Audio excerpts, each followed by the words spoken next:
今回は世界初の寝台電車として1967年昭和42年に登場した581系と翌年の43等ダイヤで存在感を示した583系特急電車について、加藤が2013年12月にレジェンドコレクションとして581系月光を発売して以来、完全リニューアルされた583系寝台特急コレクションを紹介しながら、ポポンデッタ様での走行シーンをお届けします。どうぞ最後までお付き合いください。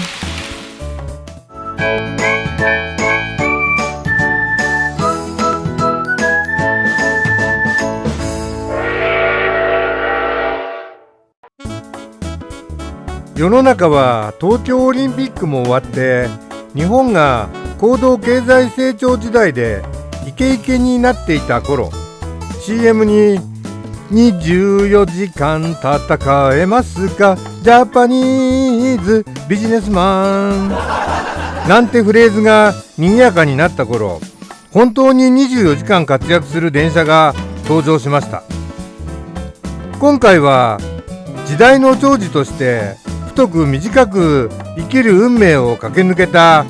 581、583系電車を加藤製、トミックス製を比較しながらお送りします。それではスタート。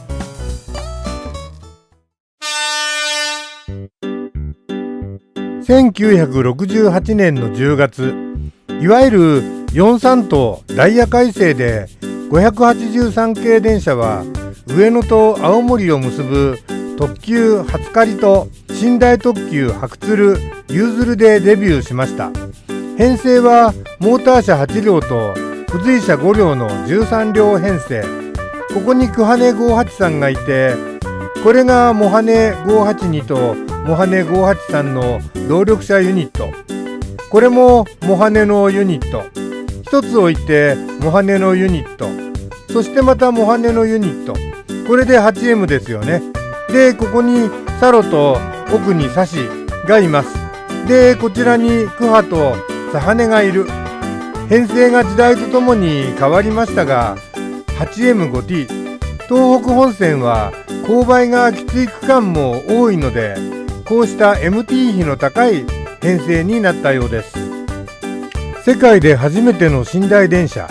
昼間の開放的な座席車と夜の細かく仕切られた寝台車、それぞれの仕様において特急列車として乗客の満足感を得られる仕様であることが求められました。その裏にあったのが車両基地問題でした。高度経済成長の時代なので、人と物の動きがイケイケで活発化して天井知らずになっています。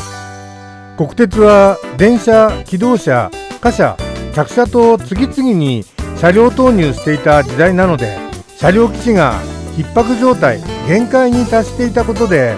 オリンピックの翌年1965年にとうとう昼も夜も走れる電車を作れの大号令が下されました。終着駅の留置線で座席車から短時間で寝台車にチェンジしたり、またその逆へと全車両全座席作り変える作業は実に大変な作業でした。車両基地を必要としない電車の運用、そこには緻密に計算されたダイヤの他に多くの作業員の手が必要でした。で、ともかく車両基地に余裕がなかったので、車両基地を必要としない電車を作ろう。だから昼も夜も走れたら車両基地に入っている暇がないですよね。そういう新型電車を作れっていう指令だったんです。581、583系はそんな時代に誕生したので、最近の優雅な寝台専用の285系サンライズのようなわけにはいきません。本当に実用的に寝台車にも座席車にもなる車両を追求されたので、隙間時間には作業員の方が乗り込んでバタバタと転換作業を行ったんです。それを毎日繰り返す、実は大変手のかかる電車だったんです。本当にお金持ちしか特急に乗れなかった昭和20年代30年代から高度経済成長で庶民も生活が豊かになってきて、特急料金を支払ってワンランク上の旅をするっていうのがだんだんとステータスになってきます。そのため581、583系では8から9時間程度の夜行特急としてはあまりニーズがなかったと思われる食堂車やグリーン車も昼間の特急としては必要になる設備なので用意され連結されていたんです。581、583系の食堂車やグリーン車は寝台列車特有の屋根の高さから開放的で広々とした空間が人気だったようです。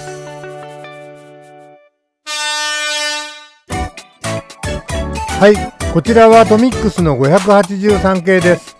583系ですが、先頭車はクハネ581がついている12両編成で、電気士クラブでは寝台特急彗星のヘッドマークをつけています。うちで発見された1978年の古い時刻表では、彗星は3往復あって宮崎行きの1号が583系電車でしたが、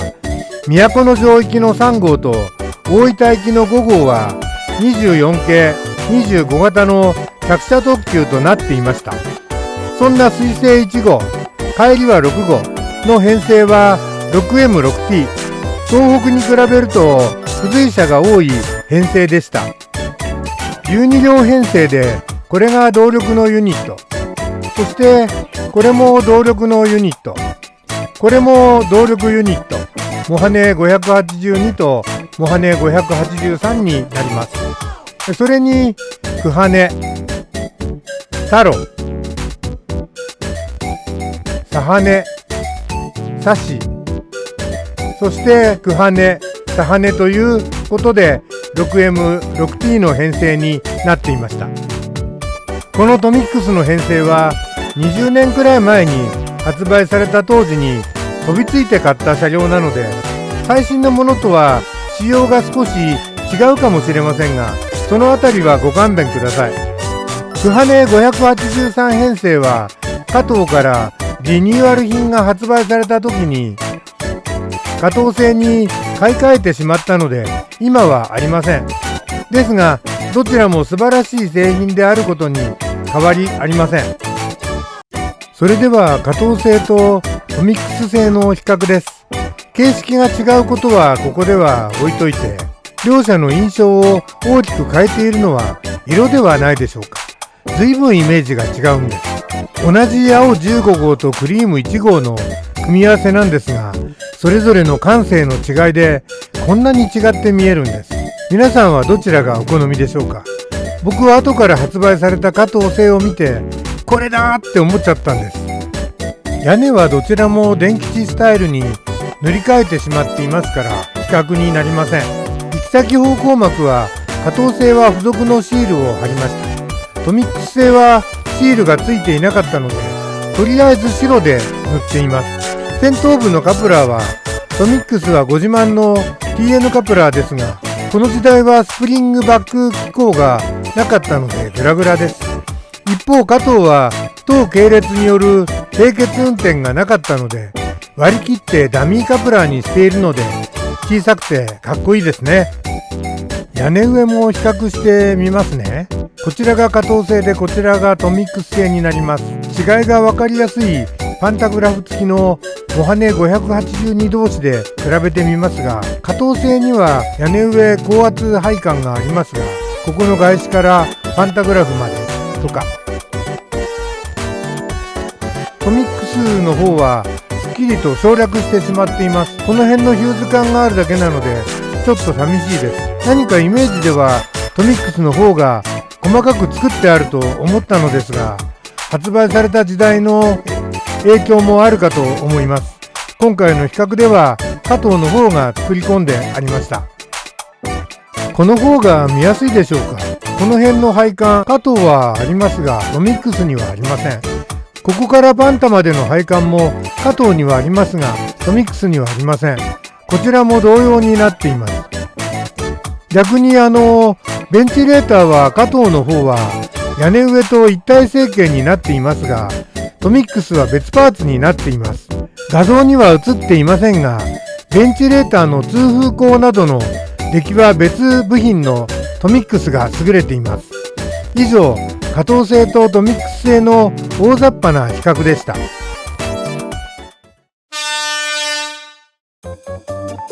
それではいつものように収納のお話です。加藤もトミックスも収納はすべて加藤のブックケースで統一しています。トミックス製品の方はこのようにハイグレード仕様独特のイラストが素敵なので、これを切り貼りしています。加藤の製品の方はいつもネットから素敵な写真を拝借してきて使わせていただいております。スリーブ内の箱本体にも素敵な写真がつくと、がぜん気持ちが盛り上がってきます。トミックスの方は箱本体には写真をつけていませんでした。で、中はこんな感じ。いつものように中敷きを取ってしまって画用紙とスチレンボードで作った12両用の中敷きに改造しています。12両入れてあります。ただし加藤の方の初刈りと白鶴は実物が13両編成なので1箱に収まりません。運転する際には1両をプラケースなどに入れて持参します。けれど嘘電大好きの電吉クラブとしては加藤の動力1両の限界に挑んだ16両編成分を用意しています。平らなポポンデッタ海老名店様のレイアウトを走る姿を撮ってきましたので、後でご紹介いたします。その前に製品の内部をご紹介しましょう。はい、こうしてボディを外すとこんな風になっています。室内灯は夜行列車なので入れましたが、最近のこの導光板を座席パーツが支える方式、いいですね。 LED 高さとぴったり合うので光が均等に拡散してくれるのがありがたいです。そうなると窓から見える座席に色をつけたくなりますね。この電車の場合はボックスシートなのでブルーに染めた紙の裏に両面テープを貼ってそれぞれの座席に貼り付けてみました。なかなかうまくできました。そしてここに取り出しのできる中段寝台のパーツがあります。中段の寝台をセットしたのにベネシャインブラインドが降りていないし、下段が座席になっているのはおかしいので、本当は中段寝台は外すべきなんです。こうなるともうはちゃめちゃですが、そこはもう模型の世界のことなのでご勘弁願います。次はグリーン車です。デフォルトでは暗い赤のプラモールドでしたが、床と座席を塗り分けてみました。グリーン車は暖色系が多いのでこんなイメージに塗ってヘッドレストの枕カバーも白く塗ってみました。昭和のグリーン車っぽくなりましたね。こちらのグリーン車には室内灯クリアにもオレンジフィルターをつけて照明も暖色系になるようにしてみました。はい、食堂車です。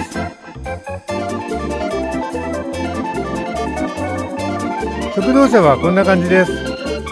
あれれ、外れてしまいました。あれれ、あれ、ちょっと直しますね。重りをしっかり元に戻して座席で止めます。そして通電パーツを取り付けて LED 室内灯を戻します。食堂車も照明が暖色系になるようにオレンジフィルターを取り付けました。そうしたら導光板を差し込みます。 LED とぴったり高さが合うので気持ちいいですよね。室内はテーブルクロスを白、椅子をオレンジに塗ってみました。これはちょっと遊び心で千代紙を貼ってみました。へへ。それではボディを元に戻します。はい、できました。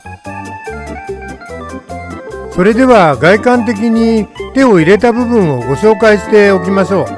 う。やっぱり何といってもパンタ社モハネ582が中心ですね。いつものようにパンタを軍艦色丸に、それから外紙に艶消し白、そして高圧線にカッパを筆差ししています。それから軽くウェザリングをしていつものように仕上げています。こうしてちょっと一手間かけることでぐっと渋くなるんです。その他の車両も屋根上に墨入れブラウンを流して埃っぽさを加えたり、クーラーを軍艦色丸1で塗ったりしています。それではポポンデッタ様へ持ち込んで走らせてみましょう。どうぞ最後までお付き合いください。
世界初の昼夜両用の特急電車として1967年登場以来、国鉄の車両基地問題を救い、高度経済成長を支えてきた581、583系電車の終焉への足音は意外に早いものでした。1975年の山陽新幹線博多開業、西日本における職場を失い、1982年の東北新幹線開業で東日本でも職場がなくなりました。485系に混じって中高特急をこなすには4人向かい合って座るボックスシートがやがて敬遠されるようになりました。1985年にごく一部の仲間たちが大阪と新潟を結ぶ急行北国として生き残りましたが、その多くは廃車解体され、少数の仲間は北陸地方での近郊電車419系や九州地区の近郊電車715系に改造されました。しかしそれらは国鉄の一時代を24時間休まず走るという過酷な使命を帯びて奮闘した581、583系のフィナーレにふさわしい最後ではありませんでした。あの頃の日本はビジネスマンも581系、583系電車もむちゃくちゃでした。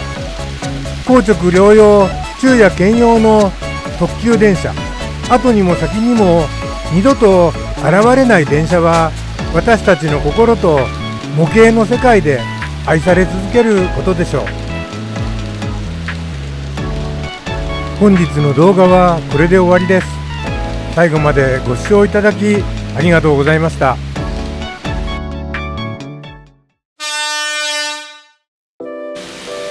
もし動画を気に入っていただけたらチャンネル登録をお願いします。後で画面中央に157系鉄分マークが現れますので、それをタップしていただけるとチャンネル登録できます。またベルマークをオンにしていただけると最新動画をご案内できます。それから動画への評価やコメントも楽しみにしてお待ちしています。鉄道や鉄道模型が大好きな皆様からのコメントは動画を作る励みにもなります。僕の知らなかった情報もたくさんいただけてとても助かっています。それでは次の動画でまたお目にかかりましょう。